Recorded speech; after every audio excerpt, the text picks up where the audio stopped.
this video, we're going to see about osteochondritis dissecans of knee. Before moving on, if you're new here, hit the subscribe button right now and let us reach 70,000 subscribers soon. And if you're a medical student who's very frustrated with your studies, you may be a first year, second year, third year, fourth year student or intern or even a postgraduate, don't worry, I'm here for you. Now, I've been managing this channel successfully with over 65,000 subscribers all over the world and have received positive comments from medical students all over the world. So I've started this mentorship program where you can reach me out on this number and you can discuss about any problems you're facing in medical college. You can book your slot with me to have a discussion, one-on-one discussion with me, and I'll be very happy to help you out. Osteochondritis dissecans is a condition where there is a lesion of the subchondral bone and articular cartilage. Articular cartilage, as we know, is the cartilage which is present in the joint, and the subchondral bone is the part of the bone which is present just beneath the articular cartilage. So osteochondritis dissecans is a lesion which is happening in this part of the joint, which includes the subchondral bone and the articular cartilage. Now there are two types. One is juvenile type and the other one the adult type. Juvenile type is commonly seen in 10 to 15-year-old children, and it is more common than the adult type.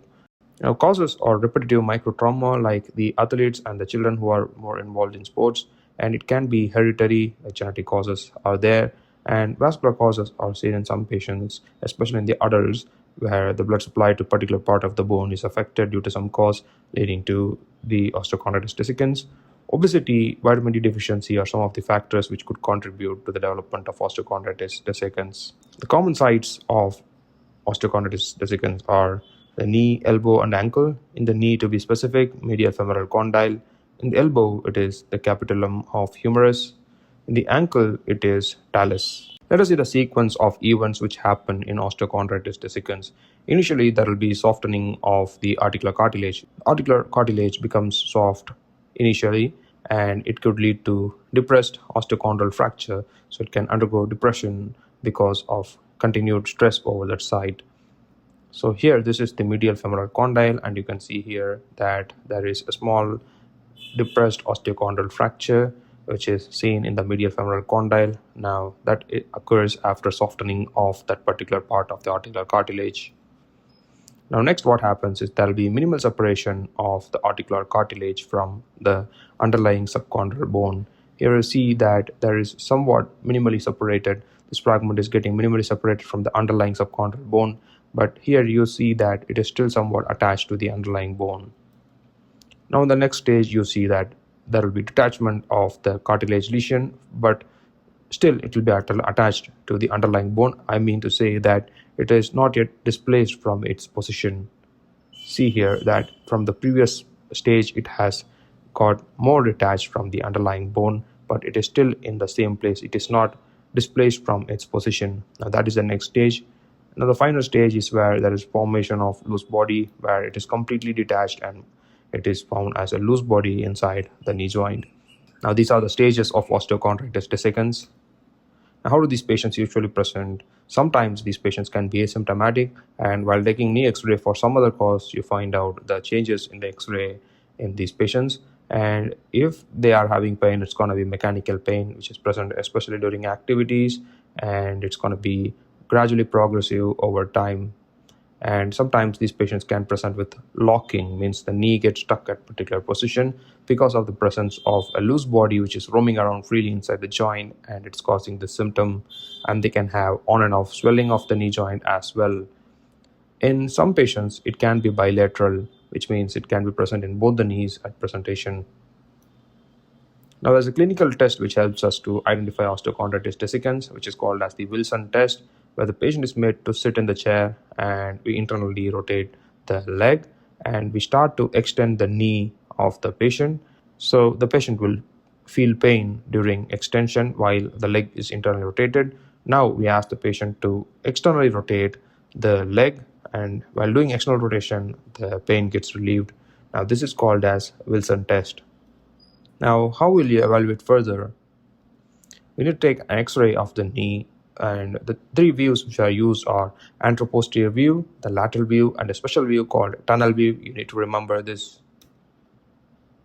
MRI of the knee is very important in osteochondritis dissecans, especially in cases where the lesions are not seen on X-ray, but you have a high suspicion of osteochondritis dissecans, and in patients who have osteochondritis dissecans, which is seen in the X-ray, but you need to follow up, like to see the progression of the lesion, to see the size of the lesion, to see the attachment, if it's still attached to the underlying bone, and to see if it's viable or not, and to see the surrounding changes and everything. MRI is a very valuable tool, so it's very important in osteochondritis dissecans. Now, coming to management, the most important part. Avoiding weight bearing is a very important thing, very important step in management of osteochondritis dissecans in the juvenile form, especially the stable lesions. We ask the patients to avoid weight for about 6 weeks, 4 to 6 weeks, or use protected weight bearing using devices like walkers. But usually it's better to avoid weight bearing for some time. And if the lesions are stable and in the juvenile type, and in some patients even in the adult form, observational method by avoiding weight bearing and wait and watch technique is often beneficial. Now, arthroscopy is indicated if the lesion is unstable and if the pain is severe, and in advanced stages in MRI, or if there is a loose body. Now, drilling is a technique which is done in stable lesions where the lesion is still attached to the underlying bone and it is not unstable. So there are two ways of drilling. The one way is antegrade technique, where you go through the knee joint and you drill from the lesion to the underlying subchondral bone. That is antegrade method. Retrograde is you come from behind, not through the knee joint. You come from behind through the bone itself, through the femur itself, and you go over the subchondral region of the bone and drill there. Here you are not going through the joint or knee joint. So you can use small K-wires or small drills to perform this technique. Now, fixation methods are there where you can use implants like the Herbert screws, which are small headless screws which are used to compress and hold the osteochondral fragments in its position, and it can help in healing. And suture anchors can also be used in fixation. Microfracture is a technique which enhances new cartilage formation. In this technique, we remove the unviable tissue, unviable articular cartilage, and then we do a microfracture at the subchondral bone using something called as awl. After that, what happens is there will be formation of new cartilage, but here it is going to be a fibrocartilage, not the usual articular cartilage, but still it has been found to have good results in children. Now let's talk about oats. No, it's not about the oats which we eat. It's about the surgical procedure oats. OATS stands for Osteochondral Autograft Transfer System. Here we reposition surgically the healthy articular cartilage from the patient's knee joint from a part which is not going to be weight bearing. We're going to transfer articular cartilage from the distal femur of the patient, which is not going to be involved in weight bearing, and we're going to put it in this defect place.